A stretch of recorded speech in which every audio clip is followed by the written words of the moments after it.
Hello बच्चों, नार्विम academy के YouTube channel में आपका एक बार फिर से स्वागत है। और आज मैं एक नए टॉपिक के साथ यहाँ पर आया हुआ हूँ और हम पढ़ेंगे आज बायोलॉजिकल मेम्ब्रेन या प्लाज्मा मेम्ब्रेन के बारे में। तो प्लाज्मा मेम्ब्रेन जैसे ही हम शब्द सुनते हैं तो एक दिमाग में फिगर बनता है कुछ इस तरह का। हमने फिगर कई बार किताबों में देखा हुआ है। और उसके साथ साथ एक लाइन और हमें समझ में आती है कि प्लाज्मा मेम्ब्रेन जो होती है वो सेल की आउटर कवरिंग बनाती है। प्लाज्मा मेम्ब्रेन सेल की आउटर कवरिंग बनाती है और साथ साथ में सेल के अंदर जितने भी सेल ऑर्गेनेल्स पाए जाते हैं उन सब के पास एक मेम्ब्रेन सिस्टम पाया जाता है। ठीक है, तो आज हम यही पढ़ेंगे कि प्लाज्मा मेम्ब्रेन का कंपोजिशन क्या होता है, मेम्ब्रेन के डायनेमिक्स क्या होती है, मेम्ब्रेन फ्लूइडिटी क्या होती है, और उसके साथ साथ थोड़ा सा कुछ और कॉन्सेप्ट देखेंगे। ठीक है, तो सबसे पहले हम क्या पढ़ते हैं कि plasma membrane defines the boundary of the cell. ये सेल की बाउंड्री को डिसाइड करता है। तो जैसे आप समझते हैं कि कोई भी घर होगा उसके चारों तरफ चार दीवारी होगी, घर के चारों तरफ कोई भी चार दीवारी होगी, वो चार दीवारी उस घर की बाउंड्री को डिसाइड करता है। उसी तरह से कोई भी सेल होगी, सेल के चारों तरफ की बाउंड्री कौन डिसाइड करेगा? सेल की प्लाज्मा मेम्ब्रेन डिसाइड करती है। तो जिसे हम प्लाज्मा मेम्ब्रेन या सेल मेम्ब्रेन भी कहते हैं, सेल मेम्ब्रेन भी कहते हैं। ठीक है, अब हम देखते हैं कि सेल मेम्ब्रेन जो है वो बनी हुई है लिपिड बाइलेयर की, बनी हुई है लिपिड बाइलेयर की, लिपिड बाइलेयर की। और उसके साथ साथ हम कहते हैं कि यहां पर कुछ प्रोटीन्स हैं। So what is the composition of plasma membrane? We say the membrane is made up of lipid bilayer and proteins. ठीक है, लिपिड बाइलेयर और प्रोटीन्स। तो लिपिड बाइलेयर की क्यों बनी हुई है? लिपिड की एक डबल लेयर से मिलकर के क्यों प्लाज्मा मेम्ब्रेन बन रही है? क्यों सिंगल लेयर नहीं बनी वहां पर? इसको थोड़ा सा समझने की कोशिश करते हैं। तो उसको समझने के लिए हमें सबसे पहले यह समझना पड़ेगा कि लिपिड होता क्या है एक्चुअली। अगर लिपिड बाइलेयर की मेम्ब्रेन बनी हुई है तो लिपिड होता क्या है वो समझेंगे, तभी हम आगे बात समझ पाएंगे कि प्लाज्मा मेम्ब्रेन लिपिड बाइलेयर की क्यों बनी हुई है, क्यों सिंगल लेयर की नहीं बनी। ठीक है, तो सबसे पहले समझ लेते हैं कि लिपिड होता क्या है। लिपिड, इसे फैट भी कहते हैं। ठीक, तो lipid is made up of, it is made up of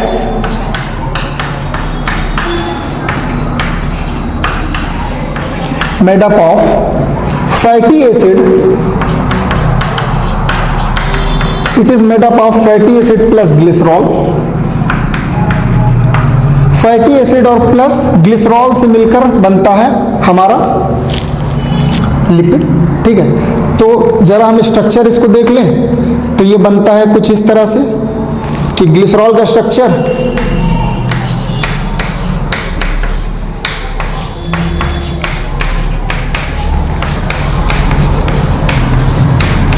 ये हमारा है ग्लिसरॉल का स्ट्रक्चर। और उसके साथ साथ फैटी एसिड। फैटी एसिड क्या होता है actually? Fatty acid a long chain of hydrocarbon, long chain of hydrocarbon. ठीक है, और उसके साथ जुड़ा हुआ एक carboxylic group, long chain of hydrocarbon, उसके साथ जुड़ा हुआ कार्बोक्सिलिक ग्रुप। ये सब CH2 CH2 CH2 CH2 CH3, एक लॉन्ग चेन लगभग 15 से 20 कार्बन की, लगभग 15 से 20 कार्बन की एक लंबी हाइड्रोकार्बन की चेन और उसके साथ जुड़ा हुआ कार्बोक्सिलिक ग्रुप। ये हमारा फैटी एसिड बन जाता है। ठीक है, फैटी एसिड बन जाता है, कार्बोक्सिलिक ग्रुप और उसके साथ जुड़ा हुआ एक हाइड्रोकार्बन की लंबी चेन। 15 से 20 कार्बन का कुछ भी हो सकता है।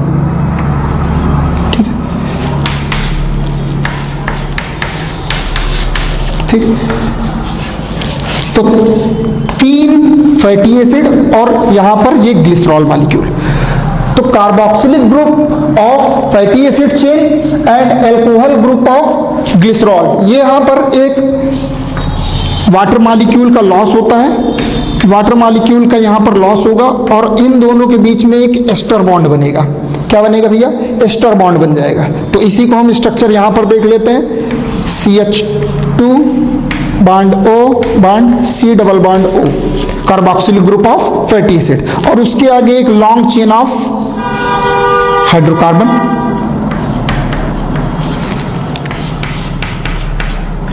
Bond O bond C double bond O, कुछ इस तरह से ये जुड़ेगा, और ये CH3 bond O, CH2 bond O bond C double bond O। तो यहां पर हम कहते हैं कि ये अल्कोहल और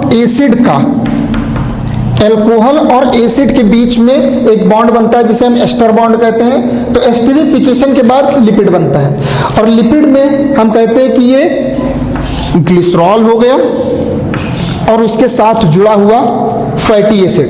ठीक है, तो फैटी एसिड और ग्लिसरॉल को हम इस तरह से दिखाते हैं।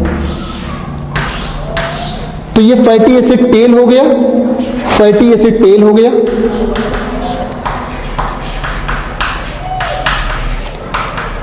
और ये ग्लिसरॉल का हेड हो गया, ग्लिसरॉल का हेड हो गया।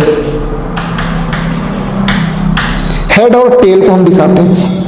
इसका मतलब ये हो गया भैया कि ये जो हाइड्रोकार्बन की लंबी चेन है ये टेल बनाती है, और ये हमारा ग्लिसरॉल मॉलिक्यूल है, ये हेड बनाता है, ये हेड बनाता है। दूसरी खास बात ये है कि जो भी फैटी एसिड टेल होगी, लॉन्ग चेन हाइड्रोकार्बन की होगी, वो हमेशा हाइड्रोफोबिक नेचर की होती है, हाइड्रोफोबिक नेचर की होती है। और ग्लिसरॉल कैसा होता है? हाइड्रोफिलिक नेचर का होता है।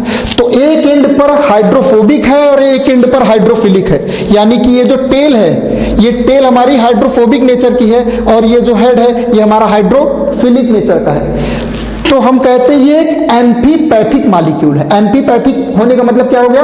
One and is hydrophilic and other and is hydrophobic. Hydrophilic और हाइड्रोफोबिक होने के कारण ये कुछ इस तरह का स्ट्रक्चर बनाता है। तो अगर हम कहें कि यहां पर सिर्फ दो ही फैटी एसिड टेल जुड़ी हो, फैटी एसिड टेल कितनी जुड़ी हो? ग्लिसरॉल के साथ सिर्फ दो ही फैटी एसिड टेल जुड़ी हुई हो, और एक फैटी एसिड टेल की जगह, एक मिनट यहां पर देखेंगे थोड़ा सा, फैटी एसिड टेल पर सपोज कि यहां पर दो फैटी एसिड टेल जुड़ी हुई हैं, और इसके साथ अब यहां पर एक फास्फेट ग्रुप, और उस फास्फेट ग्रुप के साथ कोई भी एक एक्स ग्रुप, यानी दो फैटी एसिड टेल, ग्लिसरॉल के साथ दो फैटी एसिड टेल और एक फास्फेट ग्रुप और एक एक्स ग्रुप। ये एक्स ग्रुप कुछ भी हो सकता है, ये एक्स ग्रुप कुछ भी हो सकता है। कुछ भी होने का मतलब ये एक्स ग्रुप लेसिथिन हो सकता है, लेसिथिन हो सकता है, ये एक्स ग्रुप सीरीन हो सकता है, ये एक्स ग्रुप आइनोसिटॉल हो सकता है,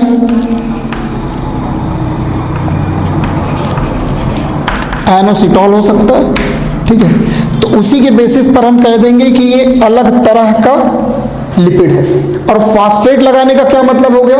जब एक दो फैटी एसिड टेल के साथ एक फास्फेट ग्रुप जुड़ा हो, जब दो फैटी एसिड टेल के साथ एक फास्फेट ग्रुप जुड़ा हुआ हो, तो ऐसे लिपिड को हम नाम दे देते हैं ये फास्फोलिपिड है। जब दो फैटी एसिड टेल के साथ एक फास्फेट जुड़ा हो, तो ऐसे लिपिड को हम नाम दे देते हैं ये फास्फेट लिपिड है, फास्फोलिपिड है। और ये फास्फोलिपिड सबसे ज्यादा मात्रा में, मैक्सिमम अमाउंट में पाए जाते हैं प्लाज्मा मेम्ब्रेन में, यानी कि लिपिड बाइलेयर में जितने भी लिपिड मॉलिक्यूल हैं वो फास्फोलिपिड नेचर के होते हैं। ठीक है, और फास्फोलिपिड बनता कैसे है? ग्लिसरॉल के साथ दो फैटी एसिड टेल और एक फास्फेट मॉलिक्यूल, और उसके साथ एक्स ग्रुप। एक्स ग्रुप के साथ आप कुछ भी जोड़ सकते हैं, सीरीन हो सकता है, लेसिथिन हो सकता है, आइनोसिटॉल हो सकता है। उस बेसिस पर फास्फोलिपिड का नेचर बदल जाएगा। इतनी बात समझ में आ गई? चलिए आगे बढ़ते हैं। तो हमने सीखा कि लिपिड मॉलिक्यूल का कंपोजिशन क्या होता है। एक एंड हाइड्रोफोबिक होता है, एक एंड हाइड्रोफिलिक होता है। और हाइड्रोफोबिक एंड जो होता है वो फैटी एसिड टेल का बना होता है, और जो हेड वाला पार्ट होता है वहां पर क्या होगा? ग्लिसरॉल होगा और फास्फेट होगा। तो ग्लिसरॉल के साथ अगर फास्फेट को हम ऐड कर दे तो ये हेड बनाएगा, और फैटी एसिड टेल रहेगा। ठीक है, टेल हमारा हाइड्रोफोबिक है और हेड हमारा हाइड्रोफिलिक है। तो ऐसे में अगर हम एज्यूम करें कि ये सिंगल लेयर की हमारी प्लाज्मा मेम्ब्रेन अगर बनी होती जिसमें एक हेड है और टेल है, ये लिपिड मॉलिक्यूल हो गया। इसे ही हम अगर पूरा सर्कल बना ले, प्लाज्मा मेम्ब्रेन इनक्लोज कर रही है सेल को, तो कुछ सिंगल लेयर इस तरह से बनती। एज्यूम करते हैं कि कुछ इस तरह से हमारी लेयर बनती जिसमें हेड बाहर की तरफ है और टेल अंदर की तरफ है।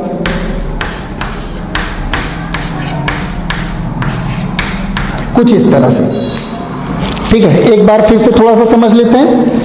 हमने कहा कि हमारा लिपिड मॉलिक्यूल जो है वो एम्फीपैथिक नेचर का है। एम्फीपैथिक होने का मतलब क्या है कि जो हमारा हेड मॉलिक्यूल है, लिपिड का जो हेड पार्ट है वो ग्लिसरॉल और फास्फेट का पार्ट है, और ये जो टेल है वो फैटी एसिड की बनी हुई है। तो फैटी एसिड टेल और ग्लिसरॉल हेड मिलकर के इसे डुअल नेचर देते हैं, यानी कि ये हाइड्रोफिलिक और हाइड्रोफोबिक दोनों एंड रखता है।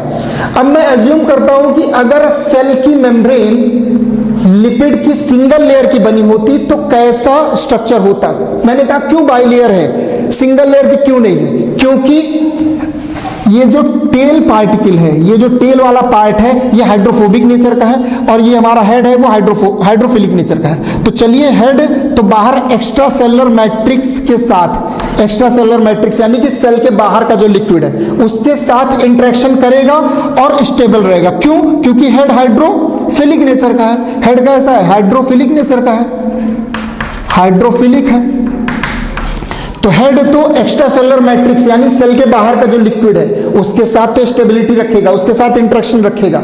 लेकिन सेल के अंदर जो साइटोसॉल है, सेल के अंदर का जो लिक्विड है साइटोसॉल,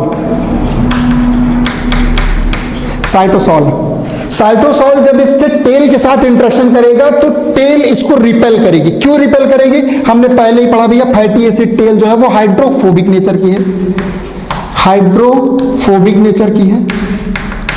तो हाइड्रोफोबिक नेचर के होने की वजह से ये पानी से दूर भागेगा, और पानी से जब दूर भागेगा तो साइटोसॉल के साथ इंटरेक्शन रख नहीं पाएगा। इस वजह से टेल कभी भी साइटोसॉल के साथ इंटरेक्ट नहीं कर पाएगी, और जब भी टेल अंदर की तरफ होगी तो अंदर साइटोसॉल ही होगा। यानी कि सिंगल लेयर की अगर प्लाज्मा मेम्ब्रेन होती तो ये स्ट्रक्चर कभी भी एग्जिस्ट नहीं करता, हमेशा साइटोसॉल मेम्ब्रेन को बाहर की तरफ ढकेलता, रिपेल करता, और ये स्ट्रक्चर कभी भी एग्जिस्ट नहीं कर पाता, स्टेबल नहीं रह पाता। आप ये कह सकते हैं कि स्टेबल नहीं रह पाता, ठीक है। तो प्लाज्मा मेम्ब्रेन जो होती है वो लिपिड बाइलेयर की बनी होती है, और लिपिड बाइलेयर में एक स्टेबिलिटी उसको मिलती है। क्यों मिलती है वो भी देख लेते हैं। मैंने कहा लिपिड बाइलेयर में एक स्टेबिलिटी आती है। क्यों आती है? क्योंकि जब हम इस तरह का स्ट्रक्चर देखते हैं, लिपिड बाइलेयर में लिपिड की दो लेयर होती है, एक तो आउटर और एक इनर।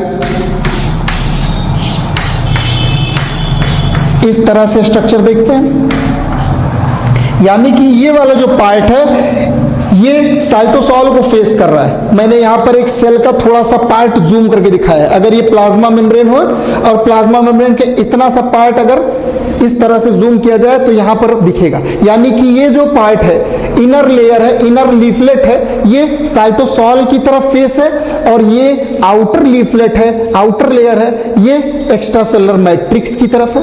एक्स्ट्रा सेलुलर मैट्रिक्स यानी सेल के बाहर की तरफ इसका फेस है। यानी अगर मैं इसको यहां पर बनाऊं तो ये एक्स्ट्रा सेलुलर मैट्रिक्स का पार्ट है और ये साइटोसॉल का पार्ट है, साइटोसॉल का पार्ट है। इतनी बात समझ में आ गई? इतनी बात समझ में आ गई? ठीक है। तो अगर ये बाइलेयर बनाता है तो क्या ये स्टेबल रहेगा? बिल्कुल रहेगा। क्यों रहेगा? क्योंकि एक्स्ट्रा सेलुलर मैट्रिक्स में भी लिक्विड है और साइटोसॉल में भी लिक्विड है। तो लिपिड मॉलिक्यूल ने क्या किया? लिपिड मॉलिक्यूल ने कुछ इस तरह का अरेंजमेंट बनाया कि हेड और हेड लिक्विड की तरफ हो जाए। जहां पर लिक्विड है, जहां पर पानी है, जहां पर थोड़ा सा मैट्रिक्स वाला पार्ट है, वहां पर हेड को फेस कर दिया गया। Head part facing the liquid part, यानी लिक्विड फेसिंग। और एक्स्ट्रा सेलुलर मैट्रिक्स में भी क्या है? लिक्विड है। और जो टेल है वो आपस में कुछ इस तरह से कोरिलेट कर गई कि वो बीच का यानी मिडिल लेयर बनाती है, मिडिल लेयर बनाती है। तो ऐसे में टेल आपस में कोरिलेट करके बीच वाला जो इन्वायरमेंट है, प्लाज्मा मेम्ब्रेन का जो मिडिल इन्वायरमेंट है, इसको पूरी तरह से पैक कर दिया, इसको पूरी तरह से हाइड्रोफोबिक नेचर दे दिया, क्योंकि टेल का नेचर कैसा है, हाइड्रोफोबिक, हाइड्रोफोबिक कर दिया इसको। और बाहर की तरफ हाइड्रोफिलिक हेड, यानी head facing the cytoplasm, head facing the extracellular matrix, and the both tail interact with each other to form the core of the plasma membrane. They form the core of the plasma membrane. That's why they form a stable structure which defines the boundary of the cell, which defines the boundary of the cell। ठीक है, इतनी बात समझ में आ गई। तो हमने कहा कि प्लाज्मा मेम्ब्रेन एक बाइलेयर होती है, लिपिड की बाइलेयर ही स्टेबल करेगी, मोनोलेयर स्टेबल नहीं कर सकती है। इतनी बात ठीक है। आगे बढ़ते हैं कि प्लाज्मा मेम्ब्रेन में और क्या होता है। प्लाज्मा मेम्ब्रेन में कुछ प्रोटीन्स होते हैं और उसके अलावा कुछ कार्बोहाइड्रेट होते हैं। तो कितने प्रोटीन होते हैं, लगभग 40% ऑफ लिपिड होता है, 40% लिपिड होगा, 52% प्रोटीन होता है, और लगभग 8% हम कहें ये कार्बोहाइड्रेट होता है, कार्बोहाइड्रेट होता है। ठीक है, 40% के around lipid, 52% protein and around 8% very small amount of carbohydrate is present in the plasma membrane. ठीक है, ये बात समझ में आ गई। तो प्रोटीन का जो पार्ट है, प्रोटीन का क्या फंक्शन है। हमने कहा लिपिड बाइलेयर की बनी हुई है, तो प्रोटीन कहां से आ गई। एक्चुअली आप ये इमेजिन करिए कि अगर पूरा बाइलेयर, पूरे जो प्लाज्मा मेम्ब्रेन है वो लिपिड बाइलेयर की ही बनी होती, अगर पूरी प्लाज्मा मेम्ब्रेन लिपिड के बाइलेयर की ही बनी होती, सिर्फ और सिर्फ लिपिड मॉलिक्यूल होते, तो क्या कोई भी हाइड्रोफिलिक मॉलिक्यूल सेल के अंदर एंट्री कर सकता था। क्या कोई भी हाइड्रोफिलिक मॉलिक्यूल सेल के अंदर एंट्री पाएगा, बिल्कुल नहीं पाएगा। क्यों नहीं पाएगा, क्योंकि हाइड्रोफिलिक लाइक ग्लूकोज मॉलिक्यूल, हम मान लेते हैं कोई भी ग्लूकोज मॉलिक्यूल है जो कि हाइड्रोफिलिक नेचर का है। अब क्या ये ग्लूकोज इस प्लाज्मा मेम्ब्रेन को क्रॉस करके सेल के अंदर आ सकता है, नहीं आ सकता। क्यों नहीं आ सकता, क्योंकि प्लाज्मा मेम्ब्रेन की जो कोर है वो हाइड्रोफोबिक नेचर की है, और ग्लूकोज एक हाइड्रोफिलिक पार्टिकल है। हाइड्रोफोबिक इन्वायरमेंट में कभी भी हाइड्रोफिलिक मॉलिक्यूल क्रॉस नहीं कर सकता। That mean the core of the plasma membrane which is hydrophobic in nature, the core of the plasma membrane which is hydrophobic in nature do not allow the glucose molecule to cross it. कोई भी hydrophobic environment से cross नहीं कर सकता hydrophilic molecule. इसलिए nature ने बीच में कुछ प्रोटीन के चैनल बनाए, और वो चैनल किसी भी हाइड्रोफिलिक मॉलिक्यूल को अलाउ करता है क्रॉस करने के लिए, जैसा कि हम यहां देख रहे हैं। ठीक है, प्लाज्मा मेम्ब्रेन में प्रोटीन है और प्रोटीन जो है वो चैनल बनाते हैं। तो प्रोटीन के बारे में थोड़ा सा और देख लेते हैं क्या क्या होता है।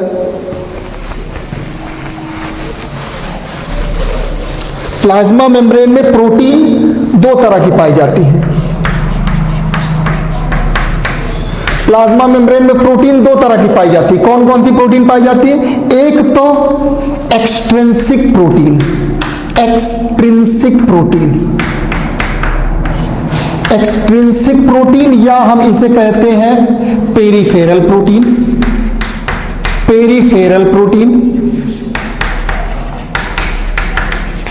और दूसरी इंट्रिंसिक प्रोटीन,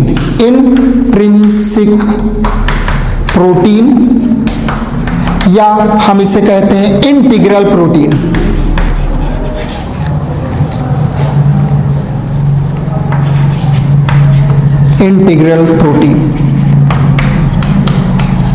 दो तरह की प्रोटीन होती है। कौन कौन सी, एक तो एक्सट्रिंसिक प्रोटीन और दूसरी इंटीग्रल प्रोटीन। एक्सट्रिंसिक प्रोटीन ऐसी प्रोटीन होती है जो किसी एक ही बाइलेयर को टच करती हो, किसी एक लेयर को टच करती हो। जैसे ये एक्सट्रिंसिक प्रोटीन है, सिर्फ एक लेयर को टच कर रही है, आउटर पार्ट को। ये भी एक्सट्रिंसिक प्रोटीन है। पेरिफेरल प्रोटीन मैंने लिख रखा है, पेरिफेरल प्रोटीन सिर्फ इनर लेयर को टच कर रही है। ठीक है, और ये जो बीच में आपको दिख रही है ये है इंटीग्रल प्रोटीन। इंटीग्रल प्रोटीन, या हम इसे इंट्रिंसिक प्रोटीन भी कहते हैं। इंट्रिंसिक प्रोटीन एक ऐसी प्रोटीन होती है जो कि प्लाज्मा मेम्ब्रेन के दोनों एंड को टच करती हो, दोनों एंड को क्रॉस करती हो। So it allow the molecules, it allow the substance to cross in to out and out to in. ये प्लाज्मा मेम्ब्रेन को क्रॉस करने के लिए फैसिलिटेट करती है। कौन प्रोटीन? इंट्रिंसिक या इंटीग्रल प्रोटीन। पेरिफेरल प्रोटीन क्या करती है? पेरिफेरल प्रोटीन अटैच होती है या तो बाहर की तरफ या तो अंदर की तरफ, ठीक है। उसके अलावा क्या पाया जाता है इसमें? उसके अलावा कुछ कार्बोहाइड्रेट भी पाए जाते हैं। पहला लिपिड, दूसरा प्रोटीन और तीसरा कार्बोहाइड्रेट भी पाया जाता है। कार्बोहाइड्रेट, कार्बोहाइड्रेट कितना पाया जाता है? माइन्यूट अमाउंट में से 6 to 8%, 6 to 8% सिर्फ कार्बोहाइड्रेट होता है। खास बात यह है कि कार्बोहाइड्रेट हमेशा आउटर लीफलेट की तरफ होगा, इनर लीफलेट की तरफ कभी भी कार्बोहाइड्रेट मॉलिक्यूल प्रेजेंट नहीं होगा। यानी साइटोसॉलिक एंड की तरफ अगर हम बात करें, वो लेयर जो कि साइटोसॉल को फेस कर रही है, उस साइड में कभी भी कार्बोहाइड्रेट अटैच नहीं होगा। Carbohydrate always present to the outside of the membrane, membrane के आउटर लेयर पर हमेशा प्रेजेंट होगा। सेल के बाहरी लेयर पे हमेशा पहचान बताने के लिए, एक तरह का आइडेंटिफिकेशन बताने के लिए प्रेजेंट होता है, ठीक है। Carbohydrate always present in the, always present on the outer surface, outer surface of lipid bilayer, lipid bilayer, lipid bilayer के आउटर सरफेस पर होगी, यानी एक्स्ट्रासेलुलर मैट्रिक्स वाली साइड। साइटोसॉलिक एंड की तरफ कभी भी कार्बोहाइड्रेट मॉलिक्यूल नहीं होता है। दूसरी बात, कार्बोहाइड्रेट मॉलिक्यूल अगर लिपिड से अटैच है, जैसे हम यहां देखते हैं, कार्बोहाइड्रेट मॉलिक्यूल अगर लिपिड से अटैच है तो इसको हम ग्लाइको लिपिड नाम देते हैं। Glyco means carbohydrate, lipid means lipid से अटैचमेंट है। और अगर कार्बोहाइड्रेट प्रोटीन से अटैच रहेगा तो ऐसे में इसे ग्लाइको प्रोटीन नाम देंगे। दो तरह के कार्बोहाइड्रेट मॉलिक्यूल हमको मिलेंगे, एक तो ग्लाइकोलिपिड और दूसरे ग्लाइको प्रोटीन, ठीक है। आइदर ऑन द बेसिस कि वो किससे अटैच हैं, क्या वो लिपिड से अटैच है या वो प्रोटीन से अटैच है, ठीक है। काम क्या होता है कार्बोहाइड्रेट मॉलिक्यूल का? काम सिर्फ और सिर्फ cell to cell recognition, cell को एक पहचान देने के लिए। क्यों? हमको पता है हर सेल की एक आइडेंटिफिकेशन होती है, किसी भी सेल को पहचाना जाएगा ऑन द बेसिस कि उस सेल के मेम्ब्रेन पर किस खास तरह के कार्बोहाइड्रेट मॉलिक्यूल है। एग्जाम्पल के लिए समझ लेते हैं, आरबीसी पर अलग अलग तरह के कार्बोहाइड्रेट मॉलिक्यूल उसे अलग अलग तरह का ब्लड ग्रुप प्रोवाइड करते हैं। जैसे अगर खास तरह का कार्बोहाइड्रेट मॉलिक्यूल होगा तो वो एंटीजन ए बनाएगा, दूसरे तरह का कार्बोहाइड्रेट मॉलिक्यूल होगा वो एंटीजन बी बनाएगा और एंटीजन ओ टाइप का, ठीक है। तो हम कहते हैं कि कार्बोहाइड्रेट क्या करता है? कार्बोहाइड्रेट सेल को एक रिकॉग्निशन देता है, पहचान देता है। सेल रिकॉग्निशन, सेल सिग्नलिंग के लिए, सेल सिग्नलिंग के लिए, सेल सिग्नलिंग और सेल रिकॉग्निशन में कार्बोहाइड्रेट मॉलिक्यूल एक वाइटल रोल प्ले करता है, इंपॉर्टेंट रोल प्ले करता है, ठीक है। तो यहां तक हमने देखा कि प्लाज्मा मेम्ब्रेन बनी होती है लिपिड बाइलेयर की। लिपिड में खास तरह का हमने देखा कि फास्फोलिपिड की बनी होती है और उसके साथ साथ प्रोटीन मॉलिक्यूल होते हैं और कार्बोहाइड्रेट मॉलिक्यूल होते हैं।